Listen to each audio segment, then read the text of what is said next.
네,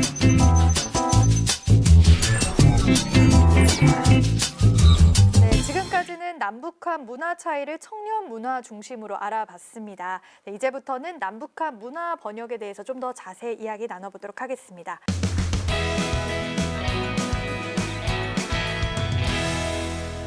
네, 조금 전 교수님 기조 강연 여러분들 다 기억하시죠? 인상 깊었던 말이 북한에서 오신 분들에게 삼겹살 먹어봤냐? 저 이 질문 듣고 좀 충격받았거든요. 아, 나도 평소에 좀 편견을 가지고 있었던 건 아닌가 생각했는데 이제 그 안에 무의식적인 어떠한 인식이 좀 담겨 있다는 그런 걸 느꼈습니다. 맞는 말이죠, 교수님? 그렇죠. 네.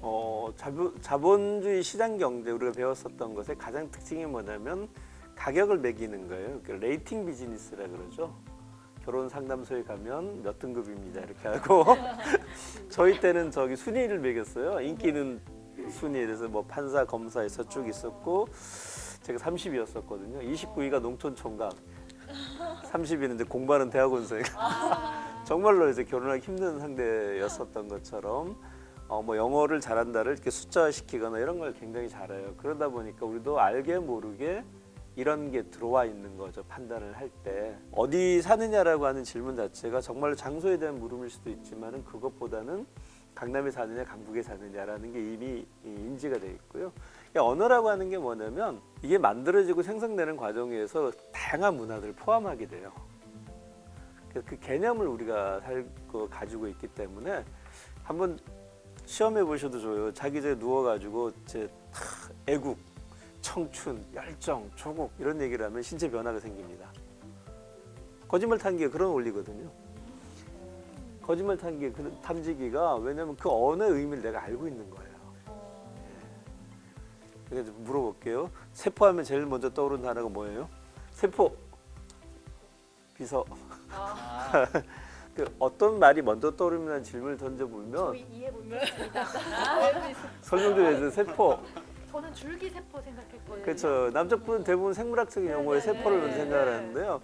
북에서도 그걸 배우지만 더 많은 부분들은 당 조직에 있는 말단 세포를 먼저 생각하게 돼요. 그렇죠, 그렇죠. 비서 그래서 이를테면 여기선 동물이나 식물을 비교할 때 그 지금 줄기세포, 네, 그걸 하기는 하는데 말씀하신 것처럼 우리 교수님은 너무 전문가셔가지고 세포 비서까지 아시는 거면은 입당하셔도 되겠습니다. 그렇게 같은 단어들에 대한 의미를 부여해요. 예를 들어서 뭐 동물한 단어를 고유어로 굉장히 친근하게 썼던 단어였었거든. 순우리말이었잖아. 어깨동무, 뭐 새동무 이런 단어가 있었는데 저거는 북한에서 쓰는 말이야. 이렇게 딱 하는 순간 남쪽에서 안 쓰게 돼버려요. 예전에 이런 못 입었어요. 빨간색. 70년대까지만 해도 남쪽에서 내는 책 표지에 빨간색이 70% 이상 되면 출판이 안 됐습니다. 반대로 북쪽에서는 그게 들어가야 됐었어요. 이렇게 언어하고 색깔에다가 이데올로기를 부여해오는 과정 속에서 의미 차이가 확 달라지게 됐던 것이죠. 80년 동안의 시간이 굉장히 많은 갈등이 있었던 시간이었기 때문에 문화적 차이에 대한 해소가 좀 본격적으로 돼야 된다고 생각합니다. 그러면 이지원님께서도 좀 이런 교수님이 말씀하신 좀 비슷한 경험이 있으신지 궁금합니다. 탈북민으로 남한 학생들과 이제 소통하는 그런 다양한 시간이 있는데요. 그 시간들 중에 이제 통일교육이라는 프로그램에 저희 탈북민들이 이제 함께 참여해서 남한 학생들과 이제 소통하는 시간을 많이 가지는데요. 그 시간에는 저희가 가진 그 탈북 이야기를 풀어내는 동시에 그 친구들이 가장 궁금해하는 질문들을 그 자리에서 받거든요. 말씀하셨던 것처럼 연애는 하느냐, 불은 들어오느냐, 샤워는 어떻게 하느냐, 집에 어떻게 음식을 저장해서 먹느냐 이런 이야기, 다양한 이야기가 있는데요. 처음에는 그런 질문을 이렇게 들으면 우리도 연애하고 우리도 저장해서 먹고 분명히 김치음도 있잖아요. 저장해서 먹고 그러는데 라는 그 어찌 보면 저 안에 가지고 있는 그 상대적인 비교 의식 그런 것들을 이렇게 하게 됐었던 것 같아요. 그런데 이제 점점 성장하다 보니까 이 친구들이 궁금해하는구나. 단순히 그냥 비교를 통해서 서로를 상대를 알아가고 싶어 하는구나라는 그런 생각이 들면서 저 안에 가지고 있던 그런 피해 의식들 그런 부분들은 이렇게 해소가 되는 그런 부분이었는데 지금은 그런 질문을 이렇게 받는다면 그냥 편하게 이야기를 할 수가 있을 것 같습니다. 네, 실제로 SNS에는 이런 탈북민들의 채널이 굉장히 많은데요. 이제 대부분 남한 문화를 처음 접했을 때 느낌이나 아니면 북한 사회를 제대로 알리는 그런 내용이 대부분인데 아마 바로 말씀하신 그런 이유 때문이 아닐까 싶습니다. 진아님도 많이 공감하실 것 같아요. 네, 핵공감을 좀 했습니다, 제가. 사실 저는 좀 이제 차별화된, 누구나 그러하듯이 차별화된 그런 공감적인 것, 보여지는 것이라던가 이런 것보다는 실질적으로 이제 필요로 하는 이런 것들을 좀 많이 올리고자 하는 채널이고요, 사실은. 솔직히 대한민국에 계시는 이제 모든 분들, 5천만 우리 국민들의 입장에서 봤을 때 북한을 떠나서 이 대한민국에 온 이 사람들은 일부는 정말 시련과 고난과 그 모진 고통을 다 이겨내고 온 영웅들이지만 또 한쪽으로 보게 되면 정말 우리 세금을 털어먹는 그런 애들이야. 막 이렇게 좀 야유적으로 예, 그렇게 좀 나쁘게 좀 보는 그런 시선도 있기도 합니다. 그래서 이제 탈북민들에 대해서 가끔 제가 택시를 탄다거나 하게 되면 좀 이제 들어요. 우리 택시 기사님들만큼 또 이제 주위에 이제 시사적인 것을 또 아주 제대로 명쾌하게 답변을 해주시는 분들은 또 적은 것 같아요. 그래서 제가 이제 택시를 타서 그때도 이제 제 채널에도 그 영상이 올라가 있는데 북한에 대한 이제 그런 고정관념 이런 것을 또 이제 저 사람들도 느끼고 있구나 이걸 제가 인지를 했습니다. 근데 이제 좀 반드시 제가 이 기회를 통해 가지고 전하고 싶은 메시지가 있다면 북한도 인간이라면 기본적으로 이제 인격과 소양 자질과 뭐 이제 가정교육에서 많은 비중을 차지하고 있는 뭐 윤리 의식이라던가 뭐 아니면 이제 뭐 도덕 개념 같은 것들을 좀 더 이제 자식들에게 많이 이제 그 가르치려 하는 그런 우리나라의 종갓집 개념 같은 이런 문화도 자리 잡고 있다고 이제 보면 될 것 같고요. 그 대표적인 모델로 제가 좀 뻔뻔하지만 제가 아닐까 싶습니다. 농담을 좀 했고요. 네, 그래서 이제 보게 되면 남북한의 그런 이제 문화적인 차이는 우리가 어떻게 생각을 하느냐에 따라 있다는 것을 이제 저는 말씀을 드리고 싶고 또 이제 남북이 서로가 원하는 것을 조금씩 양보해 줄 때 그것이 좀 더 행복하지 않을까. 탈북민들은 외계인도 아니고 외국인도 아닌 우리의 동족이자 이웃이라고 저는 강조를 해주고 싶습니다.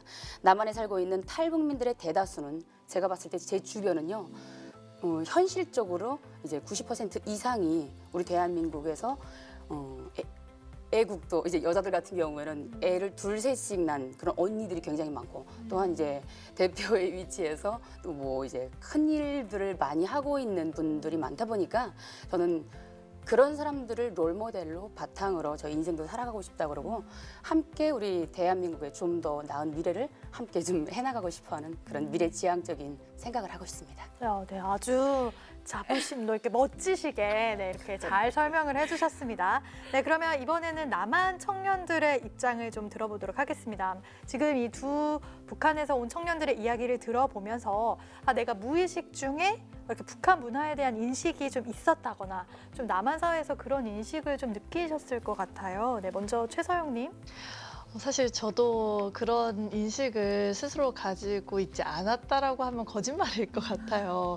제가 이제 기자로 일할 당시에 다른 부서에서 북한 그 탈북 크리에이터 분이 활동을 하고 계셨었어요. 그래서 그때 그분들의 영상들을 굉장히 자주 접했었는데 어느 날 한 번은 평양 2545인가 하는 그 이름의 스마트폰을 리뷰를 하시더라고요. 근데 저는 정말로 그 스마트폰이 북한에 있을 거라는 생각을 안 해봤었어요. 창피하지만. 그래서 그때 굉장히 깜짝 놀랐는데 그 기기가 우리가 실제 남한에서 대한민국에서 쓰는 이 기기와 크게 다르지 않더라고요. 그래서 굉장히 놀랐었고 그때 제가 다른 이제 북한 탈북 크리에이터 분들의 영상을 많이 보면서도 내가 남한에 있을 거라고 있는 것들이 북한에 당연히 있을 거라고 생각을 하지 않는구나라는 그 깨달음을 얻고 북한을 바라보는 시선에 좀 특수한 인식이나 편견 같은 것이 좀 자리 잡아 있구나라고 좀 반성을 하는 계기가 됐습니다. 저도 되게 공감을 많이 했는데요. 사실 우선 저는 북한 관련 분들을 만날 때 항상 처음에 드리는 말씀이 제가 무의식 중에 실례되는 말이나 질문을 드릴 수도 있어서 제가 잘 몰라서 그러니까 미리 좀 양해 부탁드린다 이런 말씀을 항상 드리고는 하는데 예전에 어떤 행사에서 조금 예상치 못하게 북한 탈북민 크리에이터 분을 만난 적이 있었는데 그때 남한 이제 청년들이 좀 웅성웅성하면서 와 막 북한 출신도 있대 이러면서 되게 좀 신기해하던 그런 분위기가 좀 기억이 나거든요. 그래서 아직 계속해서 그런 탈북민 분들이 좀 어떻게 보면은 신기한 뭐 그런 대상이 되는 것 같기도 하고 그래서 앞으로는 좀 저도 이제 주변 친구들이랑 편하게 좀 터놓고 얘기하는 그런 기회라든지 그리고 우리 사회 분위기도 탈북민 분들과 좀 일상을 공유하는 그런 편안한 분위기가 가장 중요하지 않을까 그런 생각이 들었습니다.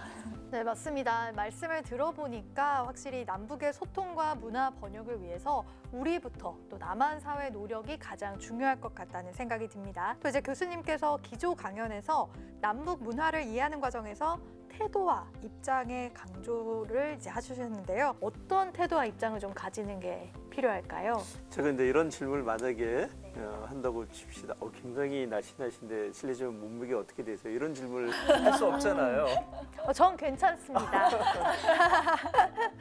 내가 궁금해서 물어보는 질문들이 와요. 어떻게 보면 이제 뭐 어디서 왔습니까?라는 질문. 혹시 중국 아니면 북한? 그 정말로 본인이 궁금해서 물어볼 수도 있어요. 그런데 그것을 받는 입장에서는 괜히 대답을 불편해할 수 있는 사항들이 있다는 걸 염두에 두면 될 것 같아요. 문화 번역의 문제는 뭐냐면 다수의 문제가 아니고 소수의 문제예요. 왜 그러냐면 왜 이제 문화 번역이라고 하는 게 20세기 들어서 전 세계적으로 가장 많이 발전한 학문이 문화인류학이라는 학문이었었고요. 그게 이제 국가가 산업화가 되고 해양통신 기술이 발전되면서 해외로 각각에 나가면서 거기에 살고 있는 사람들을 보면서 문화인류학자들 보내가지고 어떻게 살고 있는지를 다 조사하게 했었고 그걸 보고하게 했었습니다. 그러다 보니까 굉장히 많은 사람들의 삶을 이해하게 됐었죠. 근데 중요한 거는 그 사이에 번역하는 사람의 의미들이 들어가 있다는 거죠. 그러니까 아시아인들을 바라봤던 시각은 뭐 쇼킹 아시아, 되게 재밌는 거.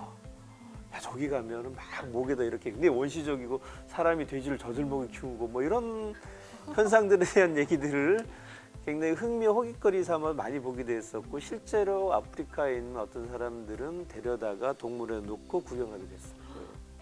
그런 100여 년의 시각들이 좀 해소되고 있는 상황인데 마찬가지예요. 우리도 번역한 언어가 있는 거 내가 잘 모르면 이상한 게 돼버리거든요. 쟤도 좀 이상한 것 같아. 근데 사실 보면은 내가 익숙한 문화이고 상대방이 다른 문화라고 하는 그 서양이 동양을 봤었고 동양을 특수한 시각으로 봤었던 이 긴 시간 동안의 시선들이 우리 몸에 일정 정도 배어 있고 우리는 조금 선진국이 됐기 때문에 우월하다는 생각을 가지고 경제적으로 못 사는 데 대해서 경제적으로는 부족한 데 대해서는 같은 시각을 투여하고 있다는 생각을 좀 가질 필요가 있는 것 같아요. 네, 오늘 이렇게 남북한 청년들과 함께 생소한 남한의 청년 문화, 또 남북한 문화 번역에 대해서 얘기를 나눠봤는데요. 정말 편하게 이렇게 얘기를 나누다 보니까 시간이 정말 빨리 지나간 느낌인 것 같습니다. 네, 교수님, 남북 문화 번역의 교량자가 될 수 있도록 우리 청년들에게 당부의 말씀 부탁드리도록 할게요. 뭘 열심히 해야 돼요. 뭘 열심히 해야 되고 한 번만 더 생각했으면 좋겠어요. 아, 이렇구나. 북한 사람 이렇구나라고 생각하는데 보면 많은 정부의 99% 정도는 언론이라든가 방송이라든가 인터넷을 통해서 떠도는 얘기들이거든요.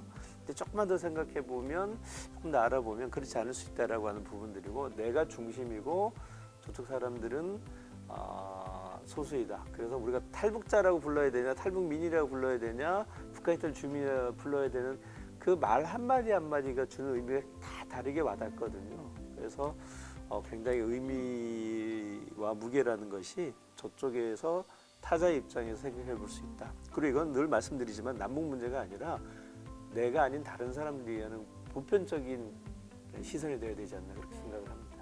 그 교수님께서 오늘 그 기조 강연에서도 설명을 해주셨지만 토끼의 귀가 이렇게 크다고. 근데 우리가 엉뚱하게 이렇게 엉뚱한 위치에 전화를 갖다 대면 안 되는 것처럼 남의 말, 상대방의 말을 잘 이해하고 소통하려고 하는 그런 넓은 자세, 또 적극적인 그러한 이해하려는 태도, 이런 게 굉장히 중요할 것 같다는 생각이 듭니다.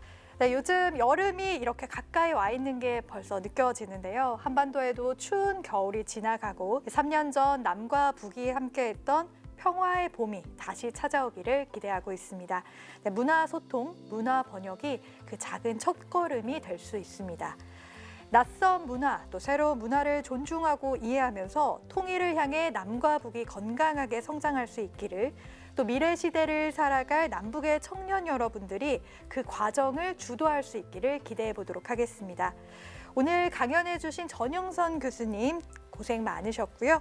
네, 좋은 경험과 지혜를 들려주신 우리 패널분들, 또 랜선으로 함께해 주신 많은 시민 패널분들께 감사의 말씀을 전하도록 하겠습니다. 이번 포럼은 남북통합문화센터 유튜브 채널에서 다시 볼 수 있으니까요. 많은 관심 부탁드리도록 하겠습니다. 네, 그리고 좋아요와 구독, 알림 설정은 많은 힘이 된다는 거 아시죠? 오늘 함께해 주신 여러분 다시 한번 인사드리고 오늘 강좌를 마치도록 하겠습니다. 감사합니다. 수고하셨습니다.